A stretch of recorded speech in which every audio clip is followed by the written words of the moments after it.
December 16, 1944, the Ardennes Forest, Belgium. The snow falls in silence so deep it feels unnatural. Private First Class Daniel Mercer of the U.S. 106th Infantry Division stands in a shallow foxhole near the village of Schnee-Eifel. His boots frozen stiff, fingers wrapped around his M1 Garand. He is 21, Kansas farm boy. He has never seen real combat. At 5:30 a.m., the forest explodes. German artillery slams into the American lines with a violence Daniel cannot comprehend. Trees shatter like matchsticks. Frozen earth erupts. The sky turns black with smoke and splintered wood. He hears men screaming before he understands he is screaming too. This is Battle of the Bulge, Hitler's last gamble in the West. The barrage lasts 90 minutes. Then the fog rolls in. Through the drifting white haze, shadows move. German infantry in field gray greatcoats, helmets draped with white camouflage sheets, Sturmgewehr 44 rifles, MG42 machine guns with their terrifying ripping sound,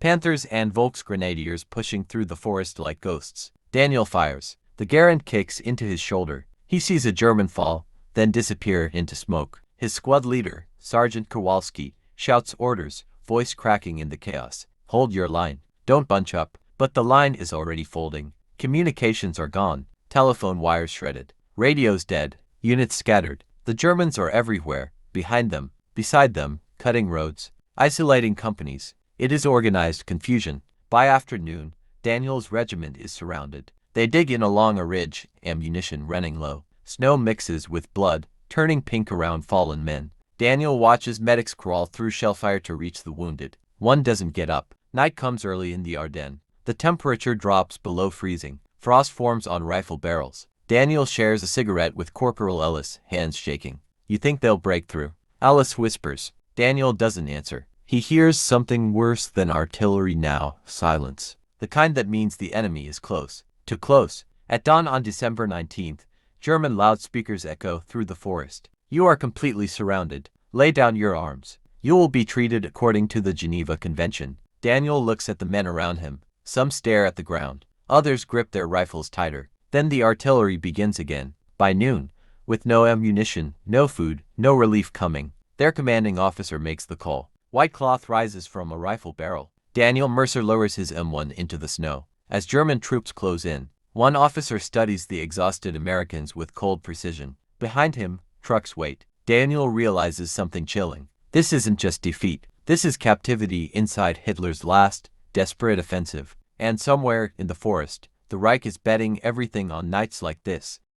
The march begins before sunset. Private Daniel Mercer stumbles forward with dozens of other captured Americans. Hands raised, rifles gone, pockets searched. The snow crunches under boots that no longer belong to soldiers, only prisoners. German Volksgrenadiers move alongside them, rifles ready. Some are barely older than Daniel. Others are gray-haired men pulled from factories and farms. Their faces are tight with exhaustion. This offensive is draining everyone. The column snakes through the Ardennes under a sky turning iron gray. Daniel keeps his eyes forward. He has heard rumors about the SS, about prisoners shot in the snow. They pass burned-out American trucks, frozen bodies half covered in frost. A Sherman tank lies split open along the road like a broken animal. The smell of fuel still hangs in the cold air. A German guard barks, "Schneller, faster." Daniel nearly slips. Corporal Ellis grabs his arm before he falls. They march for hours. No food, no water, just the sound of boots and distant artillery echoing through the forest. Near a crossroads outside Malmedy,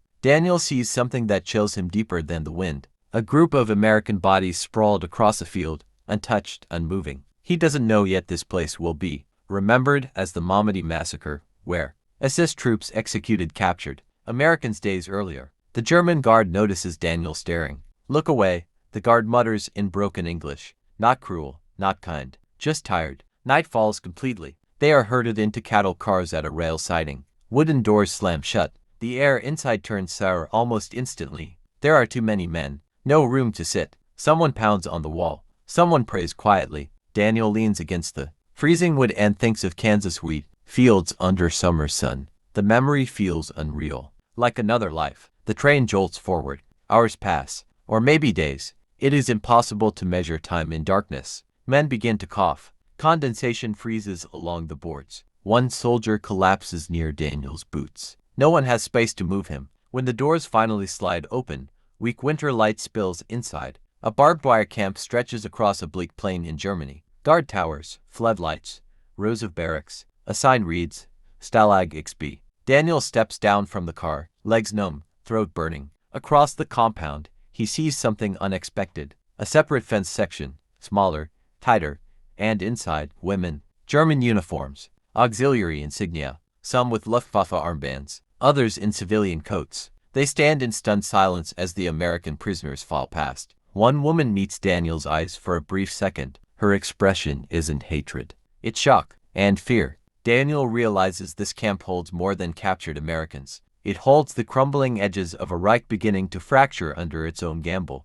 Stalag XB, January 1945. The cold is different here. In the Ardennes, it bit. Here, it settles into bone and refuses to leave. Private Daniel Mercer stands in roll call formation before dawn, boots sinking into frozen mud inside the wire of Stalag XB. The guards count slowly, rifles slung across thick gray coats. Frost clings to their collars. Every breath hangs in the air like smoke from a dying fire. Daniel has not eaten a full meal in days. Thin soup, black bread, that is all. Men are already thinning, faces hollowing. Across the compound, separated by a double fence of barbed wire, the women stand in their own formation. Some wear Luftwaffe auxiliary uniforms, Helferinnen, dark skirts under heavy coats. Others wear civilian wool coats with Red Cross armbands. Their hair is pinned tightly beneath scarves. They are not prisoners of war. They are German communication staff, nurses, clerks, caught in the chaos as the front shifts and Allied bombers pound cities. Deeper inside the Reich, temporarily, relocated, guarded, controlled. Daniel watches them when he can without drawing attention. One woman stands out, blonde hair tucked under a cap, pale face, eyes scanning the camp with something close to disbelief. Later he will learn her name is Anna Weiss. For now, she is simply the only person in this place who does not look hardened. The Americans are marched to work details outside the camp, perimeter, clearing snow from roads, and loading supplies from rail cars. Daniel is assigned to a warehouse near a small rail yard. Inside, he sees crates marked with Luftwaffe insignia, ammunition, radio parts, fuel drums. The Reich is still fighting, still believing. A Luftwaffe officer supervises the detail. He is younger than Daniel expected, barely 30. His uniform is clean despite the mud everywhere else. He speaks quietly to one of the women, Anna, who carries a clipboard. Daniel catches fragments of German he recognizes from school. Berlin. Urgent. Evacuation orders. Her face tightens. That night, back inside the barracks, rumors spread like sparks. The Soviets are advancing from the east. The Americans are pushing from the west. The Reich is being squeezed. Corporal Ellis whispers, if they start losing bad, what happens to us? Daniel doesn't answer. He knows enough history already. Desperate armies make desperate decisions. The next morning, the women are moved closer to the inner compound. Fewer guards, more tension. Anna passes near Daniel as he unloads crates. For a second, she hesitates. Her eyes flick to his tattered American jacket. Then she quietly drops something near his boot. A small piece of black bread wrapped in paper. Their eyes meet again. Shock, fear, and something more dangerous, humanity. A guard turns suddenly. Daniel doesn't move. The bread lies between them in the snow. And in that frozen second, both prisoner and citizen of the Reich understand something terrifying. The bread is still in the snow. Private Daniel Mercer does not look down. He keeps lifting crates, hands numb, shoulders burning. The Luftwaffe officer signs paperwork beside the rail car. Boots polished, face composed. A guard walks past Daniel, rifle slung casually.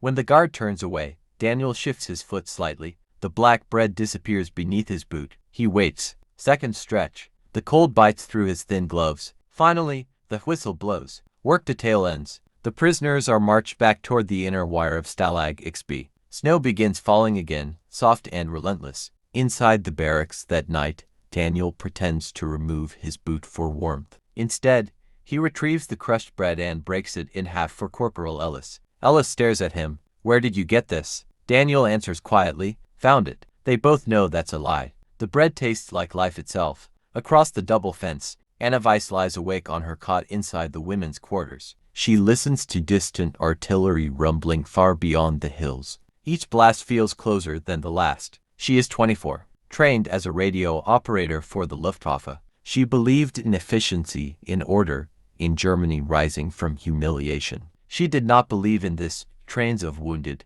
burned cities, endless columns of refugees. That afternoon she had seen something she cannot erase. A group of American prisoners too weak to stand during roll call. A guard striking one with a rifle but no one intervening. The Reich is not as strong as it claims, and she feels it. The next day, rumors sweep the camp like wildfire. American forces have broken through near Bastogne. The name spreads in whispers.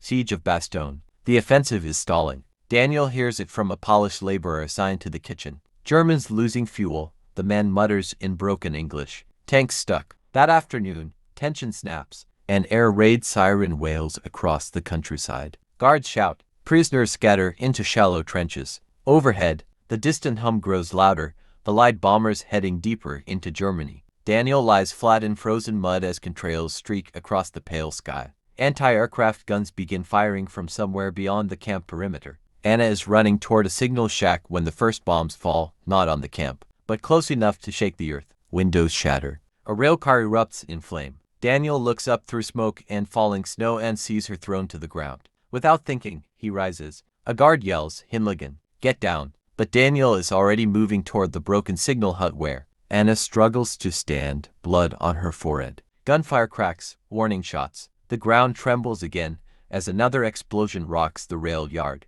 And for one reckless second, prisoner and enemy are running toward each other through fire. The bread is still in the snow. Private Daniel Mercer does not look down. He keeps lifting crates, hands numb, shoulders burning. The Luftwaffe officer signs paperwork beside the railcar. Boots polished, face composed. A guard walks past Daniel, rifle slung casually. When the guard turns away, Daniel shifts his foot slightly. The black bread disappears beneath his boot. He waits. Seconds stretch. The cold bites through his thin gloves. Finally, the whistle blows. Work detail ends. The prisoners are marched back toward the inner wire of Stalag XB. Snow begins falling again, soft and relentless. Inside the barracks that night, Daniel pretends to remove his boot for warmth. Instead, he retrieves the crushed bread and breaks it in half for Corporal Ellis. Ellis stares at him. Where did you get this? Daniel answers quietly, found it. They both know that's a lie. The bread tastes like life itself. Across the double fence, Anna Weiss lies awake on her cot inside the women's quarters. She listens to distant artillery rumbling far beyond the hills. Each blast feels closer than the last. She is 24, trained as a radio operator for the Luftwaffe. She believed in efficiency, in order, in Germany rising from humiliation. She did not believe in this. Trains of wounded, burned cities, endless columns of refugees. That afternoon she had seen something she cannot erase. A group of American prisoners too weak to stand during roll call. A guard striking one with a rifle but no one intervening. The Reich is not as strong as it claims, and she feels it. The next day, rumors sweep the camp like wildfire. American forces have broken through near Bastogne. The name spreads in whispers. Siege of Bastogne. The offensive is stalling. Daniel hears it from a Polish laborer assigned to the kitchen. Germans losing fuel, the man mutters in broken English. Tanks stuck. That afternoon, tension snaps. An air raid siren wails across the countryside. Guards shout. Prisoners scatter into shallow trenches. Overhead, the distant hum grows louder, the light bombers heading deeper into Germany. Daniel lies flat in frozen mud as contrails streak across the pale sky. Anti-aircraft guns begin firing from somewhere beyond the camp perimeter. Anna is running toward a signal shack when the first bombs fall, not on the camp, but close enough to shake the earth. Windows shatter. A railcar erupts in flame. Daniel looks up through smoke and falling snow and sees her thrown to the ground. Without thinking, he rises. A guard yells, Hinligan, get down. But Daniel is already moving toward the broken signal hut where Anna struggles to stand, blood on her forehead. Gunfire cracks, warning shots. The ground trembles again as another explosion rocks the rail yard. And for one reckless second, prisoner and enemy are running toward each other through fire. The second explosion knocks Daniel Mercer off his feet. Earth and frozen mud rain down around him. The rail yard beyond the wire is burning now, fuel drums igniting, sparks spiraling into the gray winter sky. He hears shouting in German, whistles, a machine gun firing wildly at nothing. Anna Weiss is on her knees beside the shattered signal hut, one hand pressed to her forehead. Blood seeps between her fingers, dark against pale skin. Daniel does not think about consequences. He runs. A guard swings his rifle toward him. Zurich, back. Another blast cuts the air. The guard drops flat, instinct taking over. Daniel reaches Anna just as a timber beam collapses behind her. "You're bleeding," he says, breath ragged. She stares at him, shocked, disoriented, recognizing him from the bread. "I know," she answers quietly in accented English. The sirens wail on. Above them, Allied bombers drone eastward, not targeting the camp directly, but close enough to tear apart the rail junction that feeds the German front. Daniel doesn't know the exact mission, only that this is part of a larger air war crushing the Reich's supply lines. Later, he will hear the name United States Army Air Forces spoken by guards with bitterness. For now, survival is all that matters. Daniel helps Anna to her feet. Smoke rolls across the yard, thick and choking. A nearby railcar explodes in a burst of flame, sending shards of metal across the snow. A German sergeant spots them. For 1/10 second, Daniel expects a bullet. Instead, the sergeant shouts, "Bring her inside." Schnell. The bombing has erased lines of loyalty, at least for this moment. Daniel half carries Anna toward a stone storage building. Guards and prisoners alike scramble for cover as debris rains down. Inside, dust hangs in the air like fog. Anna leans against the wall, breathing hard. "You should not have come," she says. Daniel shrugs. "Didn't think about it." Outside, the bombing fades. The distant engines disappear into the clouds. Silence returns, heavier than before. A guard steps into the doorway, eyes narrowing at Daniel. "You," he says sharply, "back to your compound." Daniel hesitates, glancing at Anna. She meets his eyes. There is gratitude there, and fear. He steps back into the snow, escorted at rifle point. Across the yard, fires still burn. A locomotive lies derailed, twisted metal steaming in the cold. The Reich supply line is broken here. That night, the camp is different. Guards argue openly. Officers pace. Rumors spread that American forces are advancing faster than expected. Daniel lies on his bunk, staring at the ceiling. He saved a German, an enemy, and somehow, that feels more dangerous than defying a guard. Outside, trucks arrive under darkness, engines idling, orders shouted, and in the women's compound, lights snap on one by one. Something is changing, and whatever comes next will not leave the prisoners where they are. The trucks idle all night. Daniel Mercer does not sleep. None of them do. Through cracks in the barracks wall of Stalag XB, he watches headlights sweep across frozen ground. Officers argue near the command hut. Papers change hands. Maps unfold beneath lantern light. By dawn, the decision is made. The guards storm into the American compound. Ales rouse. Outside, men stumble from bunks into the bitter January air. Frost bites through torn jackets. Daniel feels it in his lungs with every breath. They line up for roll call. But this time, there is no work detail. A captain reads from a clipboard. Orders are clipped, tense. The camp is to be evacuated. The Western Front is collapsing faster than Berlin expected. American forces have broken through the Ardennes after the failure of Battle of the Bulge. Fuel is gone. Panzer divisions are retreating. The gamble has failed. Daniel hears one word repeated among the guards. "Reguming." Clear out. The women are assembled separately. Anna stands among them, bandage wrapped around her forehead. Her eyes search the prisoner ranks until she finds Daniel. No smile, only understanding. The column forms by mid-morning. American pose first, then the women, then a rear guard of armed soldiers. The gates open. For the first time since his capture, Daniel walks beyond the wire. Freedom is only a word now. Ahead lies a forced march east, deeper into Germany, away from the advancing Americans. Snow falls harder, thick and blinding. The road is clogged with refugees, old men pulling carts, mothers carrying children, wounded soldiers limping beside them. The Reich is not marching forward anymore. It is fleeing. By afternoon, exhaustion sets in. Prisoners stumble. Guards shout. One American collapses face first into the snow. A rifle butt slams into his back. Aufstehen. He doesn't move. Daniel slows, wanting to help, but a guard presses a rifle barrel into his shoulder. "Keep walking." Behind him, he hears a single gunshot. No one turns around. Hours later, the column halts near a frozen field. They are herded into an abandoned barn for the night. Inside, animals long gone, the smell of hay and cold wood fills the air. The Americans are pushed to one side, the women to another. A single lantern burns between them. Anna catches Daniel's eye across the dim space. Whispers move through the guards. The Soviets are only weeks away from the eastern borders. The Americans may be days behind them from the west. If the Reich falls, what happens to those who served it? And what happens to prisoners when captors begin to panic? Outside, artillery rumbles faintly on the horizon. Daniel stares into the dark rafters of the barn. This is no longer just survival. It is a race against the collapse of a nation, and collapsing nations do not leave clean endings behind.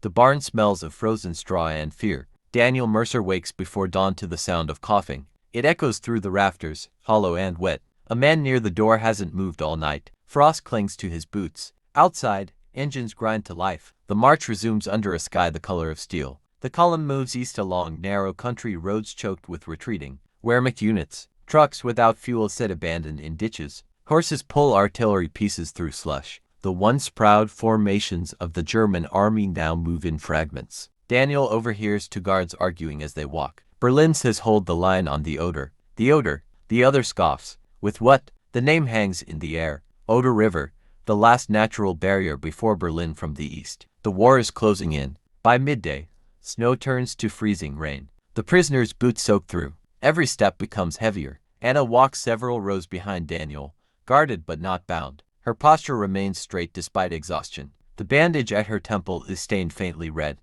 A sudden roar splits the sky. Allied fighter bombers. The column scatters instinctively. Down, down. Men dive into ditches. Guards and prisoners alike press into frozen mud. Daniel sees two P-47 Thunderbolts screaming low over the road. Guns flashing at a German convoy further ahead. Explosions ripple down the line of vehicles. Smoke rises. Horses scream. For a moment, chaos reigns. Daniel looks up and sees Anna struggling in the open road, unable to reach cover in time. He crawls toward her through icy slush. A guard shouts something unintelligible, then drops flat as bullets rake the convoy. Daniel grabs Anna's arm and pulls her into a shallow ditch. Just as machine gun fire chews the gravel where she stood, they lie side by side, breathless. "You should leave me," she whispers. He shakes his head. "Not today." The aircraft roar past, banking away into cloud. Silence returns, broken only by distant fires crackling. When the column reforms, it is smaller. A truck burns in the distance. Two guards are missing.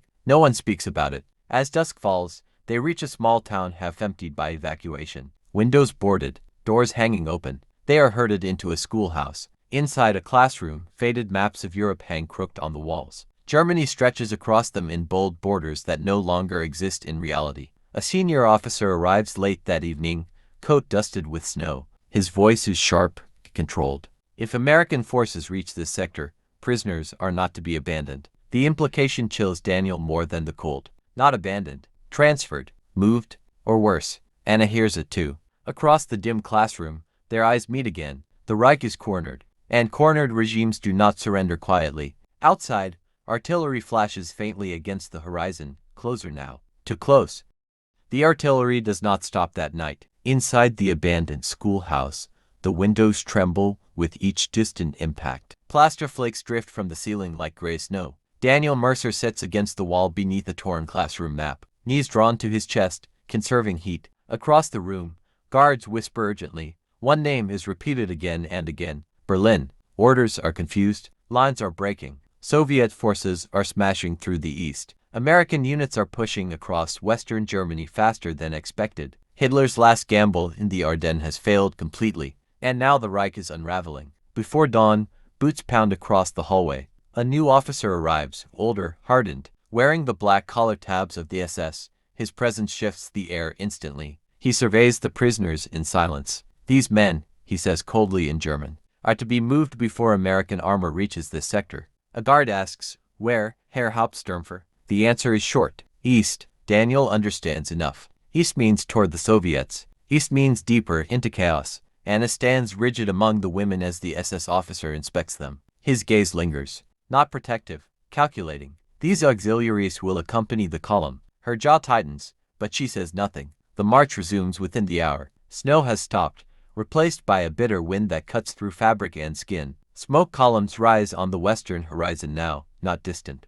Close. Refugees stream past in the opposite direction, whispering one word. Amerikaner. Daniel hears it and feels a flicker of hope, quickly smothered by reality. They are moving away from rescue. Midday brings the thunder of engines. Not aircraft this time. Tracked vehicles. The column freezes as distant silhouettes appear along a ridge to the west. Armored shapes moving deliberately. A guard raises binoculars. His face drains of color. Shermans. American tanks. The officer barks immediate orders. The column is forced off the main road into forest cover. Daniel's heart pounds. They are close. so close he can almost feel home. In the confusion, he stumbles beside Anna again as they push through dense pine. Now, he whispers, if there's ever a moment. She shakes her head once. They will shoot everyone. A single crack of rifle fire splits the trees, warning or panic. He cannot tell. The SS officer draws his pistol. Anyone who leaves the column will be executed. The forest closes around them.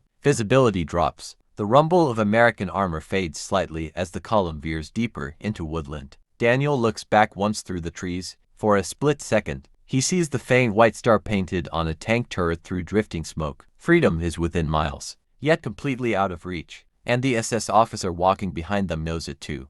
The forest swallows the sound of the tanks. Branches snap under boots as the column pushes deeper into pine and shadow. Snow hangs heavy on the limbs above, muting the world into a suffocating quiet. Daniel Mercer walks with his head down, breath steady, forcing himself not to look back again. The SS officer moves along the flank like a predator, pistol drawn, boots crunching deliberately. His black collar tabs are sharp against the white landscape. No one speaks. By late afternoon, the trees thin. They emerge onto a narrow clearing beside a frozen stream. The column halts. A decision point. The guards gather near the officer. Their voices rise, sharp, urgent. Daniel catches fragments. Fuel gone. Americans west. Soviets east. Orders unclear. The Reich is collapsing faster than its command structure can react. Anna stands near the edge of the clearing, arms wrapped tightly around herself against the wind. Her face is pale but steady. Then it happens. A distant boom, not artillery. Closer, tracked engines. From the west side of the clearing,